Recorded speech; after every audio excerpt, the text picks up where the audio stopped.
मूजी ਜ਼ਾਲਮ ਈਜ਼ਾ ਪਹੁੰਚਾਉਣ ਵਾਲਾ ਜਿਹੜਾ ਉਹਦੀ ਸਰਕੋਬੀ ਕਰੋ, ਉਹਦੇ ਤੇ ਤਰਸ ਨਾ ਖਾਓ, ਉਹਦੇ ਤੇ ਨੇਕੀ ਨਾ ਕਰੋ। ਜੇ ਉਹਦੇ ਤੇ ਤੁਸੀਂ ਨੇਕੀ ਕਰੋਗੇ ਕਿਸੇ ਜ਼ਾਲਮ ਤੇ ਤੁਸੀਂ ਫਿਰ ਉਹਦੇ ਜ਼ੁਲਮ ਦੇ ਵਿੱਚ ਮੁਆਵਣ ਬਣ ਜਾਓਗੇ।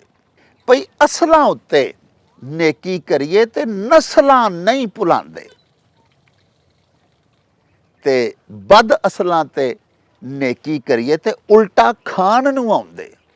ਅਜਿਹੇ ਬੰਦੇ ਤੇ ਜਿਹਦਾ ਸਾਰਾ ਬੈਕਗਰਾਊਂਡ, ਜਿਹਦਾ ਕਰੈਕਟਰ ਸ਼ੇਡੀ ਏ, ਗੰਦਾ ਏ, ਜਿਹੜਾ ਬਦਕਾਰ ਏ, ਜਿਹੜਾ ਜ਼ਾਲਮ ਹੈ, ਉਹਦੇ ਨਾਲ ਨੇਕੀ ਨਾ ਕਰੋ, ਉਹਦੇ ਨਾਲ ਭਲਾ ਕਰੋਗੇ ਤੇ ਤੁਸੀਂ ਤੇ ਉਹਨੂੰ ਸਪੋਰਟ ਕਰ ਰਹੇ ਹੋ, ਫਿਰ ਉਹਦੀ ਬੁਰਾਈ ਨੂੰ ਤੁਸੀਂ ਬੜਾਵਾ ਦੇ ਰਹੇ ਹੋ।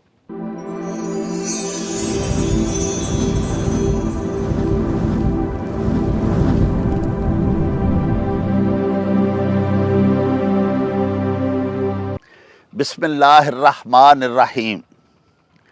शुरू खुदा दे नामों जिसदा जोड़ जवाब न कोई, जिस दी रहमत बख्शिश वाला अंत हिसाब ना कोई।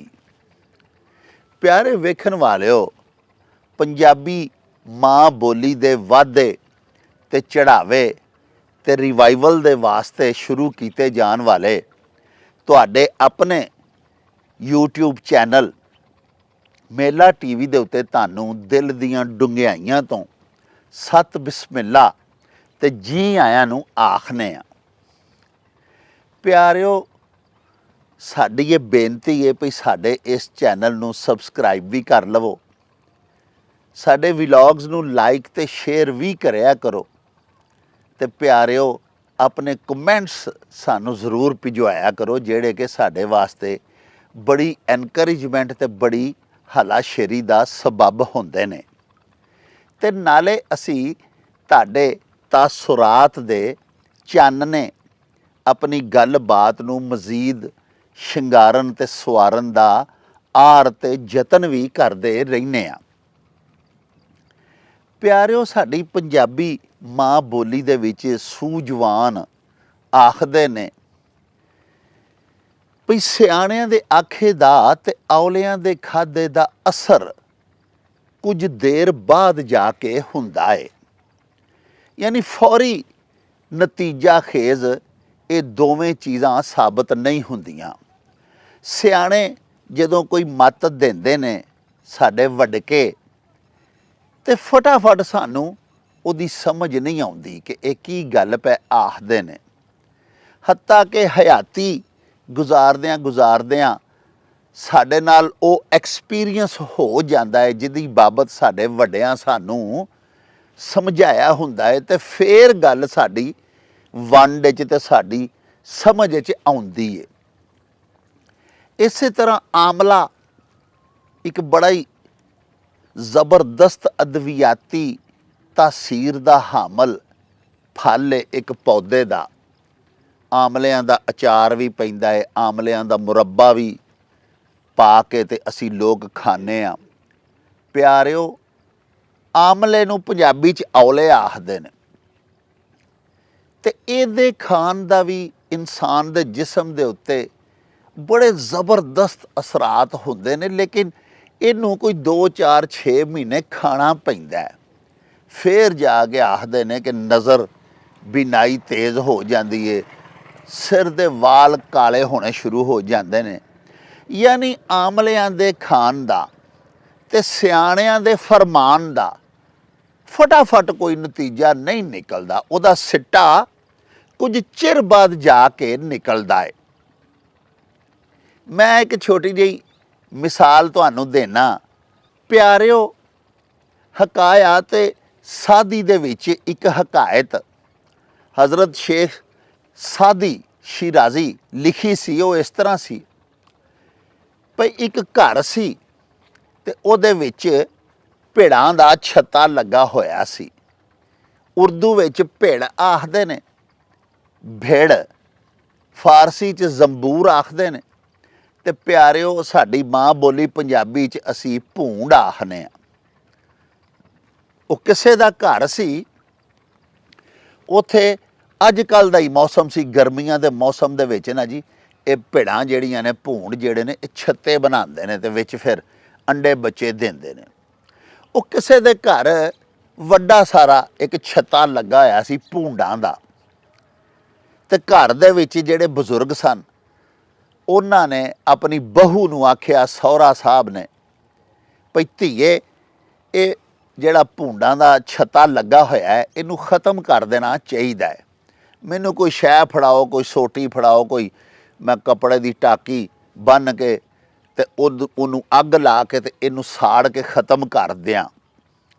ਉਹ ਬਹੂ ਪੜ੍ਹੀ ਲਿਖੀ ਸੀ, ਉਹਨੇ ਅੱਗੋਂ ਆਖਿਆ ਕਿ ਨਹੀਂ ਅੱਬਾ ਜੀ ਇਹ ਤਾਂ ਬੜਾ ਜ਼ੁਲਮ ਹੈ, ਛੋਟੇ ਛੋਟੇ ਜਾਨਵਰ ਨੇ, ਇਹਨਾਂ ਨੂੰ ਕਿਉਂ ਬੇਘਰ ਕਰੀਏ, ਇਹਨਾਂ ਦਾ ਘਰ ਸਾੜ ਦਈਏ, ਇਹਨਾਂ ਦੇ ਬੱਚੇ ਮਾਰ ਦਈਏ, ਇਹ ਤਾਂ ਬੜੀ ਜ਼ਿਆਦਤੀ ਹੈ, ਇਹ ਨਾ ਕਰੋ। ਖੈਰ ਬਜ਼ੁਰਗਾਂ ਨੇ ਉਹਦੇ ਨਾਲ, ਆਪਣੀ ਬਹੂ ਨਾਲ ਬਹਿਸ ਤਕਰਾਰ ਨਾ ਕੀਤੀ, ਦੜ ਵੱਟ ਗਏ, ਚੁੱਪ ਹੋ ਰਹੇ। ਪਿਆਰਿਓ ਕੁਝ ਦਿਨਾਂ ਦੇ ਬਾਅਦ ਹੀ ਉਹ ਖਾਤੂਨੇ ਖਾਨਾ ਘਰ ਦੇ ਵਿੱਚ ਘਰੇਲੂ ਅਮੂਰ ਸਰ ਅੰਜਾਮ ਦੇ ਰਹੀ ਸੀ ਕਿ ਇਸੇ ਦੌਰਾਨ ਹੀ ਉਹ ਭੇੜਾਂ ਨੇ ਉਹਨੂੰ ਕੱਟ ਲਿਆ। ਯਾਨੀ ਕਾਫੀ ਸਾਰੇ ਭੂੰਡ, ਅੱਜ ਕੱਲ੍ਹ ਗਰਮੀ ਦਾ ਜਿਹੜਾ ਮੌਸਮ ਹੈ ਇਹਦੇ ਵਿੱਚ ਮੈਂ ਤੁਹਾਡੇ ਹਜ਼ੂਰ ਅਰਜ਼ ਕੀਤੀ ਹੈ ਕਿ ਇਹ ਬੜੇ ਭੂਤਰੇ ਹੋਏ ਹੁੰਦੇ ਨੇ। ਉਹਨਾਂ ਨੇ, ਭੂੰਡਾਂ ਨੇ ਉਸ ਖਾਤੂਨ ਨੂੰ ਕੱਟ ਲਿਆ, ਕਾਫੀ ਸਾਰੇ ਭੂੰਡ ਉਹਨੂੰ ਲੜ ਗਏ। ਉਹ ਹੁਣ ਸ਼ਾਮ ਨੂੰ ਸਹੁਰਾ ਸਾਹਿਬ ਘਰ ਆਏ ਪੈਲੀਆਂ ਤੋਂ ਵਾਪਸ, ਆਪਣੇ ਡੇਰੇ ਡੰਡੇ ਤੋਂ, ਤੇ ਉਹਨਾਂ ਵੇਖਿਆ ਕਿ ਨੂੰਹ ਜਿਹੜੀ ਉਹ ਸੁੱਜੀ ਪਈ ਹੈ ਹਰ ਪਾਸਿਓਂ ਤੇ ਹਾਏ ਹਾਏ ਪਈ ਕਰਦੀ ਹੈ। ਉਹਨਾਂ ਆਖਿਆ ਧੀਏ ਕੀ ਹੋਇਆ? ਉਸ ਦੱਸਿਆ ਕਿ ਅੱਬਾ ਜੀ ਉਹ ਭੂੰਡ ਸਾਰੇ ਮੈਨੂੰ ਲੜ ਗਏ ਨੇ, ਮੈਂ ਅਮੂਰੇ ਖਾਨਾਦਾਰੀ ਘਰ ਦੇ ਕੰਮ ਕਾਜ ਪਈ ਕਰਦੀ ਸਾਂ ਘਰੋਕੇ, ਤੇ ਉਹ ਮੈਨੂੰ ਇੱਕਦਮ ਸਾਰੇ ਚੰਬੜ ਗਏ ਤੇ ਲੜ ਗਏ ਨੇ। ਤੇ ਬਾਬੇ ਹੋਰਾਂ ਆਖਿਆ ਕਿ ਮੈਂ ਤੇ ਕੁਝ ਦਿਹਾੜੇ ਪਹਿਲੇ ਤੈਨੂੰ ਧੀਏ ਸਮਝਾਇਆ ਸੀ ਕਿ ਇਹਨਾਂ ਨੂੰ ਇੱਥੋਂ ਖ਼ਤਮ ਕਰ ਦੇਣਾ ਚਾਹੀਦਾ ਹੈ, ਇਹਨਾਂ ਦਾ ਇਹ ਛੱਤਾ ਖ਼ਤਮ ਕਰ ਦੇਣਾ ਚਾਹੀਦਾ ਹੈ, ਸਾੜ ਦੇਣਾ ਚਾਹੀਦਾ ਹੈ, ਇਹ ਕਿਸੇ ਵੇਲੇ ਵੀ ਨੁਕਸਾਨ ਪਹੁੰਚਾ ਸਕਦੇ ਨੇ। ਲੇਕਿਨ ਤੂੰ ਮੁਖਾਲਫਤ ਕੀਤੀ ਸੀ, ਤੂੰ ਇਹਨਾਂ ਦੇ ਉੱਤੇ ਨੇਕੀ ਕੀਤੀ, ਤੂੰ ਆਖਿਆ ਨਹੀਂ ਜੀ ਇਹ ਛੋਟੇ ਛੋਟੇ ਜਾਨਵਰ ਨੇ, ਇਹਨਾਂ ਦੇ ਅੰਡੇ ਬੱਚੇ ਨੇ, ਅਸੀਂ ਕਿਉਂ ਇਹਨਾਂ ਨੂੰ ਸਾੜੀਏ। ਤੇ ਤੂੰ ਇਹ ਜਿਹੜੀ ਨੇਕੀ ਕੀਤੀ ਉਹਦਾ ਤੈਨੂੰ ਅੱਜ ਇਹ ਸਿਲਾ ਮਿਲ ਗਿਆ। ਯਾਨੀ ਇਹ ਕਹਾਣੀ ਜਿਹੜੀ ਹੈ ਇਹ ਹਕਾਇਤ ਤੇ ਸਾਦੀ ਦੇ ਵਿੱਚ ਬਿਆਨ ਕਰਕੇ ਹਜ਼ਰਤ ਸ਼ੇਖ ਸਾਦੀ ਸ਼ਿਰਾਜ਼ੀ ਇਹ ਦੱਸਦੇ ਨੇ, ਇਹ ਮੋਰਲ ਕੱਢਦੇ ਨੇ, ਇਹ ਆਪਣੇ ਕਾਰਈਨ ਨੂੰ, ਪੜ੍ਹਨ ਵਾਲਿਆਂ ਨੂੰ, ਸੁਣਨ ਵਾਲਿਆਂ ਨੂੰ ਮੱਤ ਦਿੰਦੇ ਨੇ ਕਿ ਬੁਰਾਈ ਜਿਹੜੀ ਹੈ ਨਾ, ਜਾਂ ਬੁਰਾ ਆਦਮੀ ਜਿਹੜਾ ਹੈ, ਉਹਦੀ ਐਨਕਰੇਜਮੈਂਟ, ਉਹਦੀ ਹੌਸਲਾ ਅਫਜ਼ਾਈ ਕਦੀ ਨਾ ਕਰੋ। ਬਦ ਆਦਮੀ ਤੇ ਕਦੀ ਨੇਕੀ ਨਾ ਕਰੋ, ਗੁਨਾਹਗਾਰ ਦਾ ਕਦੀ ਸਾਥ ਨਾ ਦਿਓ। ਮੂਜ਼ੀ, ਜ਼ਾਲਮ, ਇਜ਼ਾ ਪਹੁੰਚਾਉਣ ਵਾਲਾ ਜਿਹੜਾ, ਉਹਦੀ ਸਰਕੋਬੀ ਕਰੋ, ਉਹਦੇ ਤੇ ਤਰਸ ਨਾ ਖਾਓ, ਉਹਦੇ ਤੇ ਨੇਕੀ ਨਾ ਕਰੋ। ਜੇ ਉਹਦੇ ਤੇ ਤੁਸੀਂ ਨੇਕੀ ਕਰੋਗੇ ਕਿਸੇ ਜ਼ਾਲਮ ਤੇ ਤੁਸੀਂ ਫਿਰ ਉਹਦੇ ਜ਼ੁਲਮ ਦੇ ਵਿੱਚ ਮੁਆਵਣ ਬਣ ਜਾਓਗੇ। ਜੇ ਕਿਸੇ ਬਦਕਾਰ ਦੇ ਉੱਤੇ, ਬਦੀਆਂ ਕਰਨ ਵਾਲੇ ਦੇ ਉੱਤੇ ਤੁਸੀਂ ਅਹਿਸਾਨ ਕਰੋਗੇ ਤੇ ਉਹਦੀ ਬਦੀ ਦੇ ਵਿੱਚ ਤੁਸੀਂ ਸ਼ਰੀਕ ਹੋਵੋਗੇ, ਉਹਦੇ ਗੁਨਾਹ ਦੇ ਵਿੱਚ ਤੁਸੀਂ ਵੀ ਰਲਤ ਕਰੋਗੇ, ਉਹ ਨੇਕੀ ਨਹੀਂ। ਤੇ ਦੂਸਰਾ ਸਬਕ ਇਸ ਛੋਟੀ ਜਿਹੀ ਕਹਾਣੀ ਦੇ ਵਿੱਚੋਂ ਸ਼ੇਖ ਸਾਦੀ ਸ਼ਿਰਾਜ਼ੀ ਇਹ ਫਰਮਾਉਂਦੇ ਨੇ, ਇਹ ਕੱਢ ਕੇ ਸਾਨੂੰ ਦੱਸਦੇ ਨੇ ਸਬਕ, ਭਈ ਅਕਲ ਤੋਂ ਕੰਮ ਲੈ ਕੇ ਕਿਸੇ ਤੇ ਨੇਕੀ ਕਰਨੀ ਚਾਹੀਦੀ ਹੈ। ਪਹਿਲੇ ਉਹਦੀ ਜ਼ਾਤ ਪਾਤ ਵੇਖ ਲੈਣੀ ਚਾਹੀਦੀ ਹੈ, ਉਹਦੀ ਨਸਲ ਵੇਖ ਲੈਣੀ ਚਾਹੀਦੀ ਹੈ, ਉਹਦੇ ਬਾਰੇ ਇਹ ਜਾਣਕਾਰੀ ਹੋ ਜਾਵੇ ਸਾਨੂੰ ਕਿ ਇਹ ਅੱਲਾਹ ਪਾਕ ਦੇ ਬੰਦਿਆਂ ਲਈ ਲੁਕਾਈ ਲਈ ਮੁਫੀਦ ਹੈ, ਫਾਇਦੇਮੰਦ ਹੈ, ਜਾਂ ਇਜ਼ਾ ਦੇਣ ਵਾਲਾ ਹੈ, ਮੂਜ਼ੀ ਹੈ। ਤੇ ਜੇ ਉਹ ਮੁਫੀਦ ਹੋਵੇ ਲੁਕਾਈ ਲਈ ਤੇ ਫਿਰ ਤੇ ਉਹਦੇ ਨਾਲ ਭਲਾ ਕਰੋ, ਤੇ ਜੇ ਉਹ ਮੂਜ਼ੀ ਹੈ, ਇਜ਼ਾ ਰਸਾਨੀ ਤੇ ਕੱਲ ਨੂੰ ਉੱਤਰ ਆਵੇਗਾ, ਤੇ ਉਹਦੇ ਤੇ ਕਦੀ ਨੇਕੀ ਨਾ ਕਰੋ। ਪਿਆਰਿਓ ਹਜ਼ਰਤ ਮੀਆਂ ਮੁਹੰਮਦ ਬਖਸ਼ ਸਾਹਿਬ ਇਹੋ ਹੀ ਫਰਮਾਉਂਦੇ ਨੇ ਆਰਫੇ ਖੜੀ, ਭਈ ਅਸਲਾਂ ਉੱਤੇ ਨੇਕੀ ਕਰੀਏ ਤੇ ਨਸਲਾਂ ਨਹੀਂ ਭੁਲਾਉਂਦੇ, ਤੇ ਬਦ ਅਸਲਾਂ ਤੇ ਨੇਕੀ ਕਰੀਏ ਤੇ ਉਲਟਾ ਖਾਣ ਨੂੰ ਆਉਂਦੇ। ਯਾਨੀ ਨੇਕੀ ਵੀ ਜੇ ਤੁਸੀਂ ਕਰਨੀ ਹੈ ਅੱਲਾ ਵਾਲਿਓ ਤੇ ਕਿਸੇ ਅਸੀਲ ਤੇ ਕਰੋ, ਨਜੀਬੁ ਤਰਫੈਨ ਤੇ ਕਰੋ, ਕਿਸੇ ਨਸਲ ਵਾਲੇ ਬੰਦੇ ਤੇ ਕਰੋ, ਕਿਸੇ ਖਾਨਦਾਨੀ ਆਦਮੀ ਦੇ ਉੱਤੇ ਕਰੋ। ਅਜਿਹੇ ਬੰਦੇ ਤੇ ਜਿਹਦਾ ਸਾਰਾ ਬੈਕਗਰਾਊਂਡ, ਜਿਹਦਾ ਕਰੈਕਟਰ ਸ਼ੇਡੀ ਏ, ਗੰਦਾ ਏ, ਜਿਹੜਾ ਬਦਕਾਰ ਹੈ, ਜਿਹੜਾ ਜ਼ਾਲਮ ਹੈ, ਉਹਦੇ ਨਾਲ ਨੇਕੀ ਨਾ ਕਰੋ, ਉਹਦੇ ਨਾਲ ਭਲਾ ਕਰੋਗੇ ਤੇ ਤੁਸੀਂ ਤੇ ਉਹਨੂੰ ਸਪੋਰਟ ਕਰ ਰਹੇ ਹੋ, ਫਿਰ ਉਹਦੀ ਬੁਰਾਈ ਨੂੰ ਤੁਸੀਂ ਬੜਾਵਾ ਦੇ ਰਹੇ ਹੋ। ਪਿਆਰਿਓ, ਮੀਆਂ ਮੁਹੰਮਦ ਬਖਸ਼ ਸਾਹਿਬ ਦੇ ਸ਼ੇਰ ਦੀ ਸੱਚਾਈ ਨੂੰ ਹੋਰ ਨਿਖੇੜ ਕੇ ਤੁਹਾਡੇ ਸਾਹਮਣੇ ਪੇਸ਼ ਕਰਨ ਦੇ ਵਾਸਤੇ ਮੈਂ ਇੱਕ ਹੋਰ ਹਕਾਇਤ ਤੁਹਾਡੇ ਹਜ਼ੂਰ ਪੇਸ਼ ਕਰਨਾ। ਉਹ ਇਸ ਤਰ੍ਹਾਂ ਭਈ ਇੱਕ ਵਾਰੀ ਜੰਗਲ ਦੇ ਵਿੱਚ ਅੱਗ ਲੱਗ ਗਈ ਤੇ ਸਾਹਿਬੋ ਜੰਗਲ ਦੇ ਤਮਾਮ ਜਾਨਦਾਰ ਦਰਿੰਦ ਪਰਿੰਦ ਚਰਿੰਦ ਆਪਣੀ ਜਾਨ ਬਚਾਉਣ ਦੇ ਵਾਸਤੇ ਉੱਡ ਗਏ, ਕਿਉਂਕਿ ਜੰਗਲ ਦੀ ਅੱਗ ਜਿਹੜੀ ਏ ਉਹ ਤੇ ਬੇਰੋਕ ਟੋਕ ਮਿੰਟਾਂ ਸਕਿੰਟਾਂ ਦੇ ਵਿੱਚ ਪੂਰੇ ਜੰਗਲ ਨੂੰ ਆਪਣੀ ਲਪੇਟ ਵਿੱਚ ਲੈ ਲੈਂਦੀ ਏ, ਇਹਾਤਾ ਕਰ ਲੈਂਦੀ ਹੈ, ਹਰ ਸ਼ੈ ਨੂੰ ਜਲਾ ਕੇ ਭਸਮ ਕਰ ਦਿੰਦੀ ਹੈ, ਸਾੜ ਕੇ ਰੱਖ ਦਿੰਦੀ ਹੈ। ਚੁਨਾਚਾ ਜਿਸ ਕਦਰ ਜਾਨਦਾਰ ਨਸ ਭੱਜ ਸਕਦੇ ਸਨ, ਆਪਣੀ ਜਾਨ ਬਚਾ ਸਕਦੇ ਸਨ, ਉਹ ਤੇ ਨਸ ਭੱਜ ਗਏ, ਲੇਕਿਨ ਜ਼ਿਆਦਾਤਰ ਵਿੱਚ ਹੀ ਸੜ ਭੁੱਜ ਗਏ। ਜੰਗਲ ਦੀ ਅੱਗ ਚੂੰਕਿ ਚਫੇਰਿਓਂ ਇਹਾਤਾ ਕਰ ਲੈਂਦੀ ਏ ਤੇ ਨਸਣ ਵੀ ਨਹੀਂ ਦਿੰਦੀ। ਤੇ ਪਿਆਰਿਓ, ਇੱਕ ਸ਼ੇਰ ਸੀ, ਉਹਦੇ ਬੱਚੇ ਵੀ ਵਿੱਚ ਹੀ ਸੜ ਗਏ।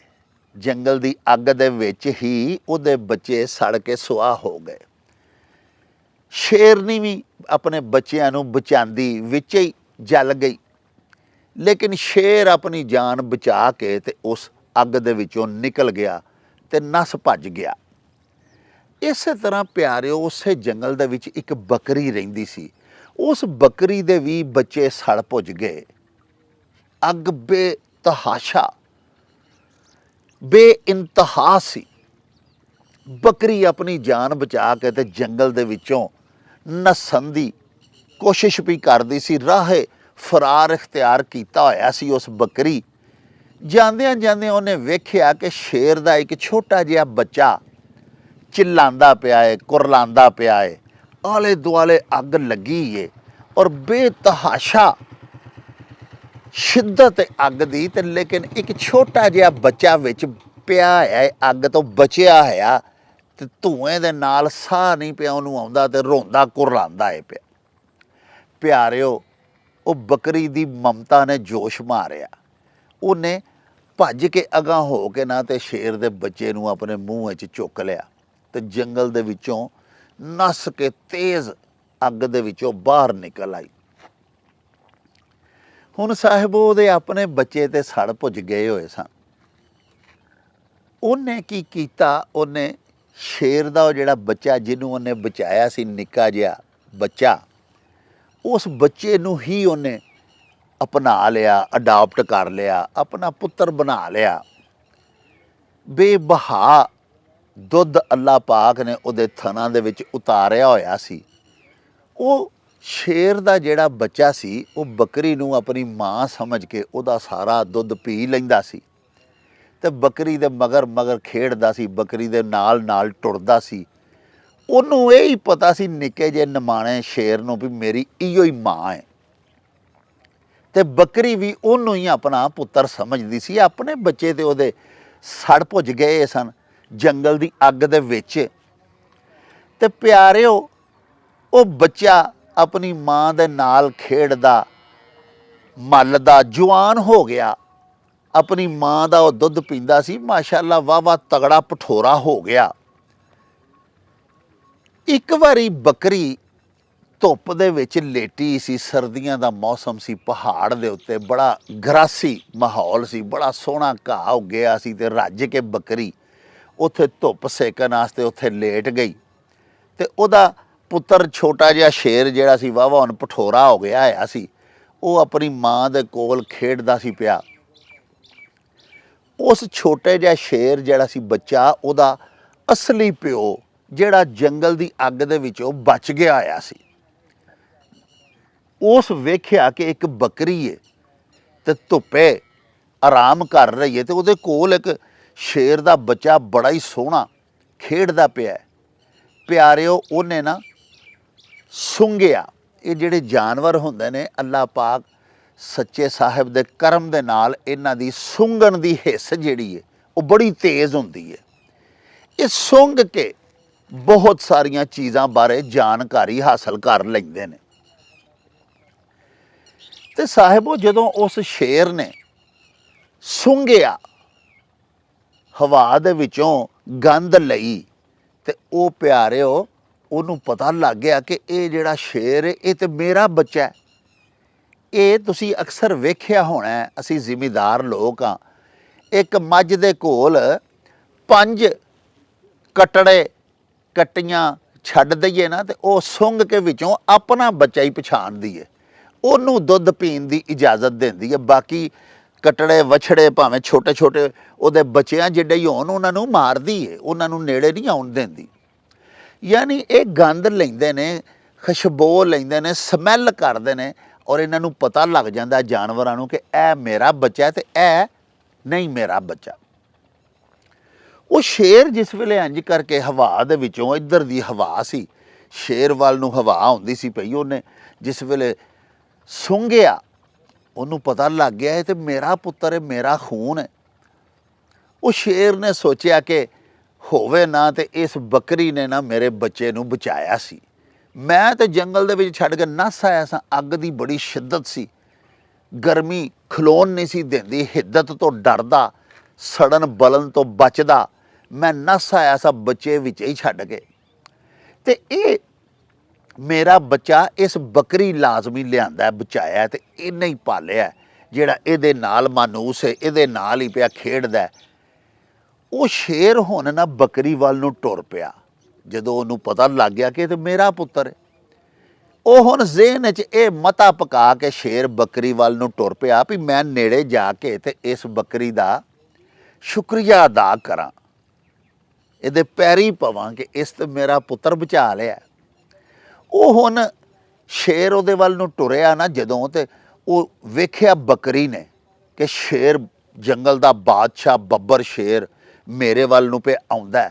ਬੱਕਰੀ ਡਰ ਗਈ, ਉਹਨੇ ਆਖਿਆ ਹੋਵੇ ਨਾ ਤੇ ਸ਼ੇਰ ਮੈਨੂੰ ਖਾ ਜਾਏਗਾ, ਤੇ ਮੇਰਾ ਪੁੱਤਰ ਜਿਹੜਾ ਸ਼ੇਰ ਹੈ ਇਹ ਛੋਟਾ ਬੱਚਾ, ਹਾਲੀ 5-6 ਮਹੀਨਿਆਂ ਦਾ, ਇਹ ਇਹਦੇ ਨਾਲ ਲੜਨ ਜੋਗਾ ਨਹੀਂ। ਪਿਆਰਿਓ, ਬੱਕਰੀ ਹੁਣ ਅੱਗੇ ਅੱਗੇ ਨੱਸ ਪਈ, ਉਹਦੇ ਮਗਰ ਮਗਰ ਉਹਦਾ ਪੁੱਤਰ ਸ਼ੇਰ ਨੱਸੇ, ਤੇ ਉਦੋਂ ਪਿੱਛੇ ਬੱਬਰ ਸ਼ੇਰ ਨੱਠੇ। ਉਹ ਆਵਾਜ਼ਾਂ ਲਾਵੇ, ਆਖਿਆ ਬੱਕਰੀਏ ਖਲੋ ਜਾ, ਉਹ ਬੱਕਰੀਏ ਮੇਰੀ ਗੱਲ ਤੇ ਸੁਣ ਲੈ, ਮੈਂ ਤੇਰੇ ਨਾਲ ਇੱਕ ਗੱਲ ਕਰਨੀ ਹੈ। ਪਰ ਪਿਆਰਿਓ, ਬੱਕਰੀ ਨਾ ਰੁਕੇ। ਬੱਕਰੀ ਜਾਨ ਬਚਾਉਂਦੀ ਸੀ, ਜਿਵੇਂ ਜੰਗਲ ਦੇ ਵਿੱਚੋਂ ਆਪਣੀ ਜਾਨ ਬਚਾ ਕੇ ਤੇ ਆਪਣੇ ਨਿੱਕੇ ਜਿਹੇ ਪੁੱਤਰ ਸ਼ੇਰ ਨੂੰ ਲੈ ਕੇ ਉੱਥੋਂ ਨੱਠੀ ਸੀ। ਉਹੀ ਵੇਲਾ ਅੱਜ ਫੇਰ ਬੱਕਰੀ ਤੇ ਆ ਗਿਆ ਸੀ। ਬੱਕਰੀ ਹੁਣ ਉਹਦੇ ਕੋਲੋਂ ਆਪਣੀ ਜਾਨ ਬਚਾਉਂਦਿਆਂ ਹੋਇਆਂ, ਆਪਣੀ ਚੁੰਡ ਛੁਡਾਉਂਦਿਆਂ ਹੋਇਆਂ ਉੱਥੋਂ ਨੱਸਦੀ ਸੀ ਪਈ, ਲੇਕਿਨ ਉਹ ਸ਼ੇਰ ਪਿੱਛੋਂ ਆਵਾਜ਼ਾਂ ਲਾਉਂਦਾ ਸੀ। ਉਹ ਆਉਂਦਾ ਸੀ, ਉਹ ਮੇਰੀ ਗੱਲ ਤੇ ਸੁਣ ਜਾ, ਉਹ ਮੇਰੀ ਗੱਲ ਸੁਣ, ਮੈਂ ਤੇਰੇ ਨਾਲ ਇੱਕ ਬੜੀ ਜ਼ਰੂਰੀ ਗੱਲ ਕਰਨੀ ਹੈ। ਬੱਕਰੀ ਰੁਕਦੀ ਨਹੀਂ ਸੀ। ਲੋ ਜੀ ਪਿਆਰਿਓ, ਬੱਕਰੀ ਸ਼ੇਰ ਤੋਂ ਆਪਣੀ ਜਾਨ ਬਚਾਉਂਦੀ ਬਚਾਉਂਦੀ ਅੰਨ੍ਹੇਵਾਹ ਭੱਜੀ ਜਾਂਦੀ ਸੀ ਪਈ, ਤੇ ਇੱਕ ਪਹਾੜ ਦੇ ਉੱਤੇ ਚੜ੍ਹ ਗਈ। ਉੱਤੇ ਚੋਟੀ ਤੇ ਜਾ ਕੇ ਤੇ ਅਗਲੇ ਪਰਲੇ ਪਾਸੇ ਥੱਲੇ ਨੂੰ ਢਲਵਾਨ ਸੀ। ਉਹ ਬੱਕਰੀ ਨੇ ਮੌਤ ਤੋਂ ਡਰਦਿਆਂ, ਪਿੱਛੇ ਸ਼ੇਰ ਚੜਿਆ ਸੀ, ਉਹਨੇ ਉੱਤੋਂ ਚੋਟੀ ਤੋਂ ਪਰਲੇ ਪਾਸੇ ਛਾਲ ਮਾਰੀ ਤੇ ਜ਼ਮੀਨ ਤੇ ਜਾ ਡਿੱਗੀ, ਤੇ ਉਹਦੀਆਂ ਚਾਰੇ ਲੱਤਾਂ ਟੁੱਟ ਗਈਆਂ। ਇਹ ਚਿਰਾਂ ਨੂੰ ਪਿੱਛਾ ਕਰਦਾ ਕਰਦਾ ਸ਼ੇਰ ਦਾ ਬੱਚਾ ਜਿਹੜਾ ਸੀ, ਛੋਟਾ ਜਿਹਾ ਬੱਕਰੀ ਦਾ ਇਸ ਵੇਲੇ ਬੱਚਾ ਬਣਿਆ ਸੀ, ਉਹ ਵੀ ਉੱਥੇ ਤੱਕ ਅੱਪੜ ਗਿਆ, ਤੇ ਵੱਡਾ ਸ਼ੇਰ ਵੀ ਬੱਕਰੀ ਦੇ ਕੋਲ ਆ ਗਿਆ। ਹੁਣ ਉਹ ਛੋਟਾ ਸ਼ੇਰ ਸਹਿਮ ਕੇ ਆਪਣੀ ਮਾਂ ਨਾਲ ਲੱਗ ਕੇ ਬਹਿ ਗਿਆ। ਉਹ ਵੱਡਾ ਸ਼ੇਰੇ ਬੱਬਰ ਜਿਹੜਾ ਸੀ ਉਹ ਆਇਆ, ਉਹਨੇ ਆ ਕੇ ਬੱਕਰੀ ਦੇ पैर चट्टे, ਉਹਦੀਆਂ ਲੱਤਾਂ ਟੁੱਟ ਗਈਆਂ ਸਨ, ਉਹਨਾਂ ਨੂੰ ਚੱਟਿਆ। ਉਹਨੇ ਆਖਿਆ ਕਿ ਬਕਰੀਏ, ਮੈਂ ਤੈਨੂੰ ਵਾਅਦਾ ਮਾਰਦਾ ਰਿਹਾ, ਮੇਰੀ ਗੱਲ ਸੁਣ ਲੈ, ਤੂੰ ਮੇਰੀ ਗੱਲ ਹੀ ਨਹੀਂ ਸੁਣੀ। ਮੈਂ ਤਾਂ ਤੇਰੇ ਪੈਰੀ ਪੈਣਾ ਚਾਹੁੰਦਾ ਹਾਂ, ਤੇਰਾ ਸ਼ੁਕਰੀਆ ਅਦਾ ਕਰਨਾ ਚਾਹੁੰਦਾ ਸਾਂ। ਇਹ ਬੱਚਾ ਨਿੱਕਾ ਜਿਹਾ ਸ਼ੇਰ ਜਿਹੜਾ ਨਾਲ ਤੂੰ ਲਈ ਫਿਰਨੀ ਹੈ, ਜਿਹਨੂੰ ਤੂੰ ਪਾਲਿਆ ਪੋਸਿਆ ਹੈ ਤੇ ਐਡਾ ਕੀਤਾ ਹੈ ਪਠੋਰਾ, ਇਹ ਮੇਰਾ ਬੱਚਾ ਹੈ। ਜੰਗਲ 'ਚ ਜਦੋਂ ਅੱਗ ਲੱਗੀ ਸੀ ਤੇ ਮੈਂ ਆਪਣੇ ਬੱਚੇ ਛੱਡ ਕੇ, ਆਪਣੀ ਸ਼ੇਰਨੀ ਨੂੰ ਜੰਗਲ ਦੇ ਵਿੱਚ ਹੀ ਛੱਡ ਕੇ ਤੇ ਜਾਨ ਬਚਾਉਂਦਾ ਬਾਹਰ ਨੱਸ ਆਇਆ ਸਾਂ। ਤੇ ਮੈਂ ਤੇ ਅੱਜ ਤਾਈਂ ਇਹ ਹੀ ਸਮਝਦਾ ਸਾਂ ਕਿ ਮੇਰੇ ਬੱਚੇ ਤੇ ਉਹਨਾਂ ਦੀ ਮਾਂ ਅੱਗ ਦੇ ਵਿੱਚ ਸੜ ਭੁੱਜ ਗਈ ਹੋਈ ਹੈ। ਲੇਕਿਨ ਅੱਜ ਮੈਂ, ਅੱਲਾਹ ਪਾਕ ਸੱਚੇ ਸਾਹਿਬ ਨੇ ਟਾਕਰਾ ਕਰਾਇਆ ਹੈ ਤੇ ਮੈਂ ਵੇਖਿਆ ਉੱਥੇ ਧੁੱਪੇ ਤੁਸੀਂ ਜਦੋਂ ਮਾਂ ਪੁੱਤਰ ਲੇਟੇ ਸੋ, ਤੇ ਮੈਂ ਉੱਥੇ ਸਮੈਲ ਕੀਤਾ ਕਿ ਇਹ ਤੇ ਮੇਰਾ ਬੱਚਾ ਹੈ। ਤੇ ਮੈਂ ਬੜਾ ਹੀ ਖੁਸ਼ ਹੋਇਆ ਤੇ ਆਪਣੇ ਰੱਬ ਦਾ ਮੈਂ ਸ਼ੁਕਰ ਅਦਾ ਕੀਤਾ। ਤੇ ਮੈਂ ਭੱਜ ਕੇ ਤੇਰੇ ਵੱਲ ਆਉਣ ਡਿਆ ਸਾਂ, ਤੈਨੂੰ ਵਾਅਦਾ ਮਾਰਦਾ ਹਾਂ ਰੁਕ ਜਾ। ਮੇਰਾ ਮਤਲਬ ਸੀ ਤੇਰੇ ਕੋਲ ਜਾ ਕੇ ਤੇਰਾ ਸ਼ੁਕਰੀਆ ਅਦਾ ਕਰਾਂ, ਪਰ ਤੂੰ ਅੱਗੋਂ ਡਰ ਕੇ ਤੇ ਨੱਸੀ ਜਾਈ ਹੈ। ਮੇਰੀ ਗੱਲ ਤੂੰ ਸੁਣੀ ਨਹੀਂ, ਤੂੰ ਨੱਸਦੀ ਹੋਈ ਗਈ ਹੈ। ਬਹਰਹਾਲ ਕੋਈ ਗੱਲ ਨਹੀਂ, ਸ਼ੇਰ ਜੰਗਲ ਦਾ ਬਾਦਸ਼ਾਹ ਸੀ ਪਿਆਰਿਓ। ਉਹਨੇ ਚੰਗਿਆੜ ਮਾਰੀ ਤੇ ਧਾੜ ਕੇ ਬੜੀ ਉੱਚੀ ਆਵਾਜ਼ ਦੇ ਨਾਲ ਉਹਨੇ ਹਾਥੀ ਨੂੰ ਤਲਬ ਕੀਤਾ। ਹਾਥੀ ਹਾਜ਼ਰ ਹੋਇਆ। ਉਹਨੇ ਆਖਿਆ, ਹਾਥੀਆ, ਆਪਣੀ ਸੁੰਡ ਦੇ ਨਾਲ ਬੜੇ ਆਰਾਮ ਨਾਲ ਇਸ ਬੱਕਰੀ ਨੂੰ ਚੁੱਕ ਕੇ ਆਪਣੀ ਕੰਡ ਦੇ ਉੱਤੇ ਲੱਦ ਲੈ। ਇਹ ਬੱਕਰੀ ਮੇਰੀ ਮੋਸਨ ਹੈ ਤੇ ਤੈਨੂੰ ਹੁਕਮ ਹੈ ਮੇਰਾ ਭਈ ਜਿੰਨੀ ਦੇਰ ਇਸ ਬੱਕਰੀ ਦੀ ਜ਼ਿੰਦਗੀ ਹੈ ਇਹ ਤੇਰੀ ਕੰਡ ਦੇ ਹੁਣ ਉੱਤੇ ਹੀ ਰਹੇਗੀ। ਬਾਕੀ ਆਪਣੀ ਉਮਰ ਹਯਾਤੀ ਇਹ ਤੇਰੀ ਕੰਡ ਦੇ ਉੱਤੇ ਹੀ ਗੁਜ਼ਾਰੇਗੀ। ਇਹਦੀਆਂ ਲੱਤਾਂ ਟੁੱਟ ਗਈਆਂ ਨੇ, ਇਹਨੂੰ ਆਪਣੀ ਕੰਡ ਦੇ ਉੱਤੇ ਸਵਾਰ ਕਰ ਲੈ। ਜਿਹੜੇ ਦਰਖਤ ਦੇ ਕੋਲ ਇਹ ਹੁਕਮ ਦੇਵੇ ਉਸ ਦਰਖਤ ਦੇ ਨੇੜੇ ਤੂੰ ਟੁਰ ਜਾਣਾ। ਇਹ ਨਰਮ ਨਰਮ ਪੱਤਰ ਤੇ ਕਰੂੰਬਲੀਆਂ ਦਰਖਤਾਂ ਦੀਆਂ ਖਾਵੇ ਪੀਏ, ਤੇਰੇ ਉੱਤੇ ਕੰਡ ਤੇ ਹੀ ਰਵੇ, ਉੱਤੇ ਹੀ ਪਿਸ਼ਾਬ ਕਰੇ, ਉੱਤੇ ਹੀ ਮੇਂਗਣਾ ਕਰੇ, ਉੱਤੇ ਹੀ ਤੇਰੇ ਰਵੇ। ਇਹਨੂੰ ਜ਼ਮੀਨ ਤੇ ਨਹੀਂ ਹੁਣ ਤੂੰ ਲਾਣਾ, ਕਿਉਂਕਿ ਇਹ ਮੇਰੀ ਮੋਸਨ ਹੈ ਔਰ ਇਹਦੀਆਂ ਲੱਤਾਂ ਟੁੱਟ ਗਈਆਂ ਨੇ। ਇਹਨੂੰ ਸਾਰੀ ਹਯਾਤੀ ਹੁਣ ਤੂੰ ਇਹਦੀ ਦਾਰੀ ਕਰਨੀ ਹੈ। ਹਾਥੀ ਨੇ ਆਖਿਆ, ਹਜ਼ੂਰ ਸਰੇ ਤਸਲੀਮ ਖਾਮ ਹੈ। ਬਾਦਸ਼ਾਹ ਸੀ ਜੰਗਲ ਦਾ, ਹਾਥੀ ਦੀ ਕੀ ਜੁਰਤ ਸੀ ਉਹਦਾ ਹੁਕਮ ਨਾ ਮੰਨਦਾ। ਲੋ ਪਿਆਰਿਓ, ਉਹ ਸ਼ੇਰ ਆਪਣੇ ਪੁੱਤਰ ਨੂੰ ਨਾਲ ਲੈ ਕੇ ਜੰਗਲ ਦੇ ਵਿੱਚ ਫਿਰੇ ਕਰੇ ਤੇ ਵੇਖੇ ਕਰੇ ਕਿ ਹਾਥੀ ਦੀ ਕੰਡ ਦੇ ਉੱਤੇ ਬੱਕਰੀ ਬੈਠੀ ਹੈ ਔਰ ਉਹ ਦਰਖਤਾਂ ਦੀਆਂ ਕਰੂੰਬਲੀਆਂ ਪਈ ਖਾਂਦੀ ਏ, ਕਿਸੇ ਦਰਖਤ ਦੇ ਫਲ ਪਈ ਖਾਂਦੀ ਏ, ਕਿਧਰੇ ਅਮਰੂਦਾਂ ਦੇ ਬੂਟੇ ਕੋਲ ਜਾ ਕੇ ਅਮਰੂਦ ਪਈ ਖਾਂਦੀ ਏ। ਤੇ ਬੜੀ ਉਹਦੀਆਂ ਲੱਤਾਂ ਤੇ ਟੁੱਟ ਗਈਆਂ, ਲੇਕਿਨ ਉਹਦੀ ਹਯਾਤੀ ਬੜੀ ਸਫਲ ਹੋ ਗਈ ਸ਼ੇਰ ਦੇ ਹੁਕਮ ਤੇ, ਕਿਉਂਕਿ ਉਹਨੇ ਸ਼ੇਰ ਤੇ ਇੱਕ ਨੇਕੀ ਕੀਤੀ ਸੀ। ਪਿਆਰਿਓ, ਇੱਕ ਦਿਨ ਇਸੇ ਤਰ੍ਹਾਂ ਹੀ ਉਹ ਹਾਥੀ ਦੀ ਕੰਡ ਦੇ ਉੱਤੇ ਸਵਾਰ ਹੋ ਕੇ ਬੱਕਰੀ ਜੰਗਲ ਦੇ ਵਿੱਚ ਮੌਜਾਂ ਪਈ ਮਾਣਦੀ ਸੀ। ਕਦੀ ਕਿਸੇ ਫਲਦਾਰ ਦਰਖਤ ਦੇ ਕੋਲ ਜਾ ਕੇ ਉਹਦੇ ਫਲ ਖਾਂਦੀ ਸੀ, ਕਦੀ ਕਿਸੇ ਹੋਰ ਪੌਦੇ ਦੇ ਦਰਖਤ ਦੇ ਕੋਲ ਹਾਥੀ ਨੂੰ ਹੁਕਮ ਦਿੰਦੀ ਸੀ ਮੈਨੂੰ ਲੈ ਚੱਲ, ਤੇ ਉਹਦੀਆਂ ਕਰੂੰਬਲੀਆਂ ਖਾਂਦੀ ਸੀ, ਕਿਸੇ ਦੇ ਫੁੱਲ ਖਾਂਦੀ ਸੀ। ਇਸ ਦੌਰਾਨ ਆਸਮਾਨਾਂ ਦੇ ਵਿੱਚ ਮਹਿਵੇ ਪ੍ਰਵਾਜ਼ ਇੱਕ ਬਾਜ਼ ਨੇ, ਇੱਕ ਉਕਾਬ ਨੇ, ਇੱਕ ਸ਼ਾਹੀਨ ਨੇ, ਜਿਹਨੂੰ ਅਸੀਂ ਈਗਲ ਵੀ ਆਖਦੇ ਹਾਂ, ਫਾਲਕਨ ਵੀ ਆਖਦੇ ਹਾਂ। ਉਹਨੇ ਵੇਖਿਆ ਕਿ ਇੱਕ ਬੱਕਰੀ ਹੈ ਔਰ ਐਡੇ ਵੱਡੇ ਅਜ਼ੀਮੁਲ ਜੁੱਸਾ ਜਾਨਵਰ ਹਾਥੀ ਦੀ ਕੰਡ ਦੇ ਉੱਤੇ ਸਵਾਰ ਹੈ ਤੇ ਉੱਥੇ ਮੌਜਾਂ ਵੀ ਮਾਣਦੀ ਹੈ। ਕਦੀ ਉਹਨੂੰ ਆਖਦੀ ਹੈ ਵੀ ਇਸ ਦਰਖਤ ਦੇ ਕੋਲ ਚੱਲ, ਮੈਂ ਕਿੱਕਰ ਦੇ ਕੋਲ ਲੈ ਚੱਲ, ਮੈਂ ਉਹਦੇ ਫੁੱਲ ਖਾਣੇ ਨੇ। ਕਦੀ ਆਖਦੀ ਹੈ ਅਮਰੂਦਾਂ ਦੇ ਬੂਟੇ ਕੋਲ ਲੈ ਚੱਲ, ਮੇਰਾ ਅਮਰੂਦ ਖਾਣ ਤੇ ਦਿਲ ਕਰਦਾ, ਔਰ ਉਹ ਹਾਥੀ ਉਹਦੀ ਤਾਬਿਆਦਾਰੀ ਪਿਆ ਕਰਦਾ। ਪਿਆਰਿਓ, ਉਸ ਬਾਜ਼ ਨੇ ਆਖਿਆ ਭਈ ਇਸ ਰਾਜ਼ ਤੋਂ ਪਰਦਾ ਝੁਕਣਾ ਚਾਹੀਦਾ ਹੈ। ਇਹ ਪਤਾ ਲੈਣਾ ਚਾਹੀਦਾ ਹੈ ਕਿ ਬੱਕਰੀ ਇੱਕ ਕਮਜ਼ੋਰ ਤਰੀਨ ਜਾਨਵਰ ਤੇ ਜੰਗਲ ਦੇ ਸਭ ਤੋਂ ਵੱਡੇ ਜੁੱਸੇ ਵਾਲੇ ਜਾਨਵਰ ਨੂੰ ਆਪਣਾ ਗੁਲਾਮ ਬਣਾ ਕੇ, ਆਪਣਾ ਮੁਤੀ ਕਰਕੇ ਉਹਦੀ ਕੰਡ ਦੇ ਉੱਤੇ ਸਵਾਰੀ ਪਈ ਕਰਦੀ ਹੈ। ਇਹ ਕੀ ਰਾਜ਼ ਹੈ? ਸੋ ਪਿਆਰਿਓ, ਉਹਨੇ ਨੀਵੀਂ ਉਡਾਨ ਲਈ ਤੇ ਆ ਕੇ ਨਾ ਬੱਕਰੀ ਦੇ ਕੋਲ, ਜਿੱਥੇ ਹਾਥੀ ਤੇ ਬੱਕਰੀ ਪੈ ਫਿਰਦੇ ਸਨ, ਉੱਥੇ ਕੋਲ ਆ ਕੇ ਉਹ ਬੱਕਰੀ ਵੱਲ ਨੂੰ ਵਧਿਆ ਤੇ ਹਾਥੀ ਨੇ ਇੱਕਦਮ ਸੁੰਡ ਆਪਣੀ ਚੁੱਕੀ। ਉਹਨੇ ਆਖਿਆ ਇਹਦੇ ਨੇੜੇ ਨਾ ਆਵੀਂ ਬੱਕਰੀ ਦੇ। ਉਹਨੇ ਆਖਿਆ ਯਾਰ ਮੈਂ ਇਹਨੂੰ ਕੁਛ ਵੀ ਨਹੀਂ ਆਖਣਾ ਚਾਹੁੰਦਾ, ਮੈਂ ਇਹਨੂੰ ਕੋਈ ਈਜ਼ਾ ਪਹੁੰਚਾਉਣ ਨਹੀਂ ਆਇਆ, ਕੋਈ ਨੁਕਸਾਨ ਕਰਨ ਨਹੀਂ ਆਇਆ, ਮੈਂ ਸਿਰਫ ਇਹ ਪੁੱਛਣਾ ਚਾਹੁੰਦਾ ਕਿ ਇਹ ਜ਼ਾਤ ਦੀ ਬੱਕਰੀ ਹੈ ਤੇ ਤੂੰ ਸ਼ੇਰ ਤੋਂ ਬਾਅਦ ਜੰਗਲ ਦਾ ਸਭ ਤੋਂ ਤਾਕਤਵਰ ਜਾਨਵਰ ਹੈ, ਇਹ ਕੀ ਰਾਜ਼ ਹੈ ਕਿ ਇਹ ਤੇਰੀ ਕੰਡ ਦੇ ਉੱਤੇ ਸਵਾਰ ਹੈ ਤੇ ਤੂੰ ਇਹਦਾ ਮੁਤੀ ਤੇ ਫਰਮਾ ਬਰਦਾਰ ਬਣਿਆ ਹੋਇਆ ਹੈ। ਉਹ ਬੱਕਰੀ ਆਖਿਆ ਵੀ ਭਲਿਆ ਮੈਂ ਕਿਸੇ ਤੇ ਨੇਕੀ ਕੀਤੀ ਸੀ ਤੇ ਉਸ ਨੇਕੀ ਦਾ ਅਜਰ ਪਈ ਲੈਣੀ ਆ, ਉਸ ਨੇਕੀ ਦਾ ਸਿਲਾ ਪਈ ਖੱਟਣੀ ਆ। ਉਹ ਬਾਜ਼ ਉੱਡ ਗਿਆ ਵਾਪਸ। ਉਹਨੇ ਆਖਿਆ ਅਸੀਂ ਵੀ ਕਿਸੇ ਤੇ ਨੇਕੀ ਕਰਾਂਗੇ।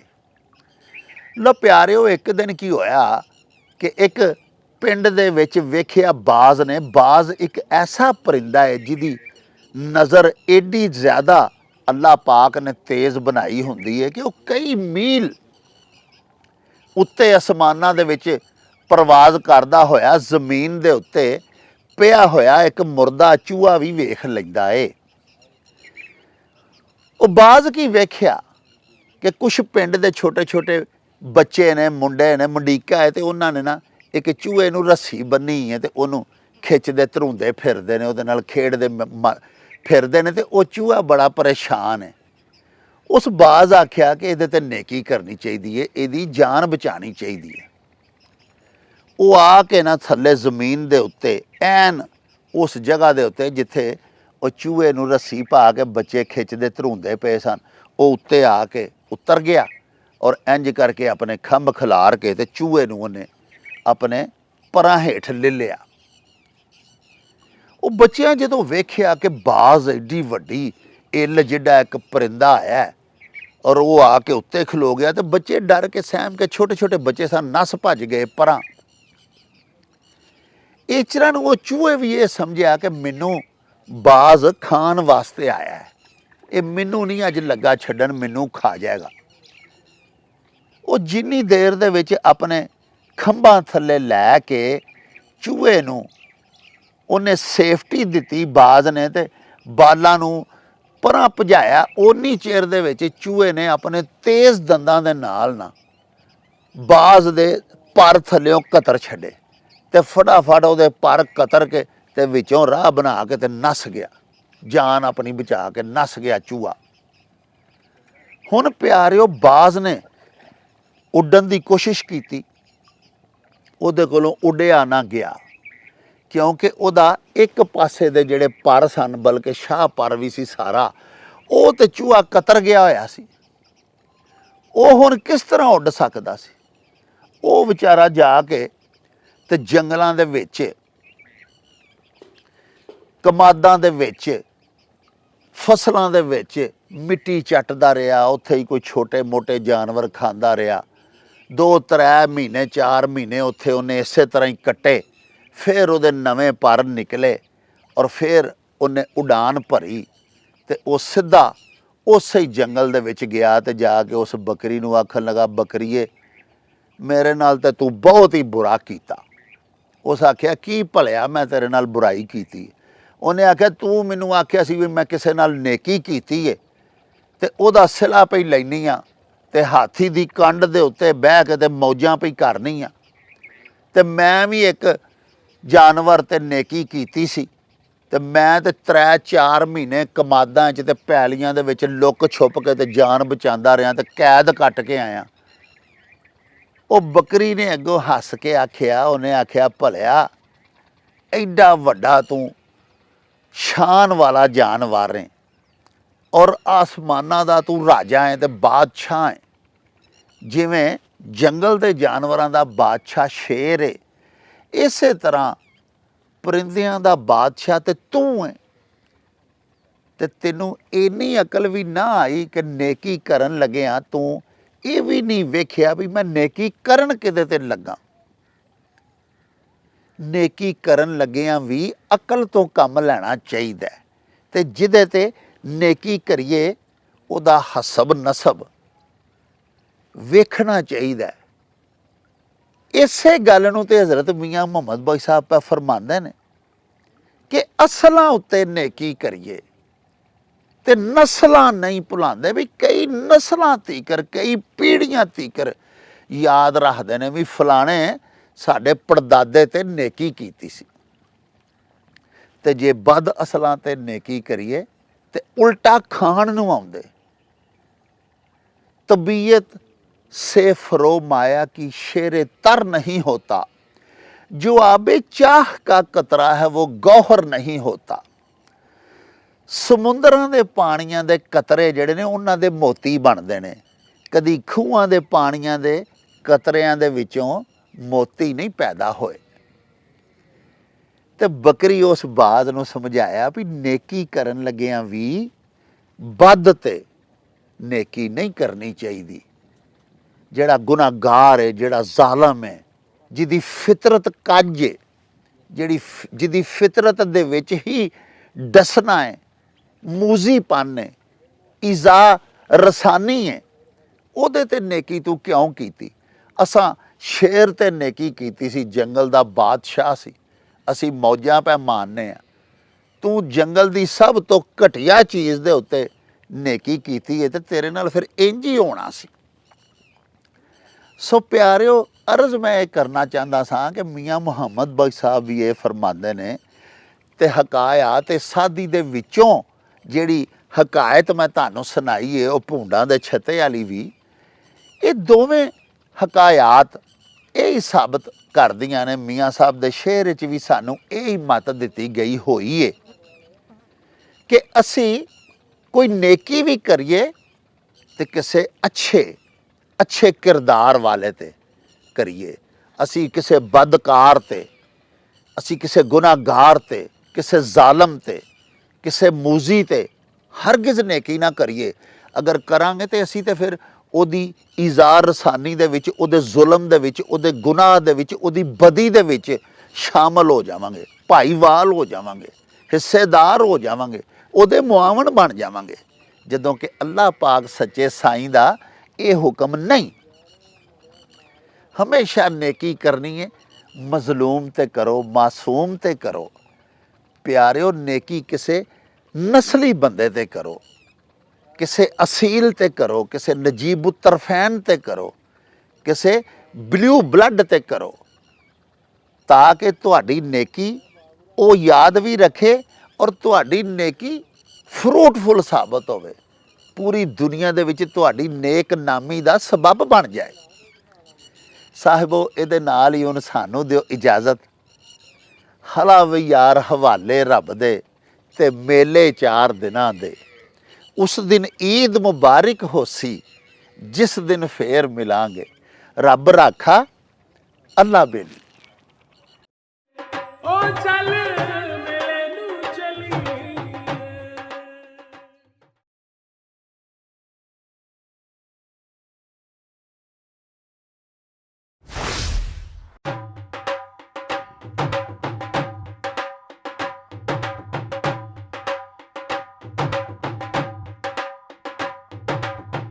ਰੌਣਕ ਹੋ ਜਾਊ ਛੱਟ ਵੇ, ਚੱਲ ਮੇਲੇ ਨੂੰ ਚਲੀਏ।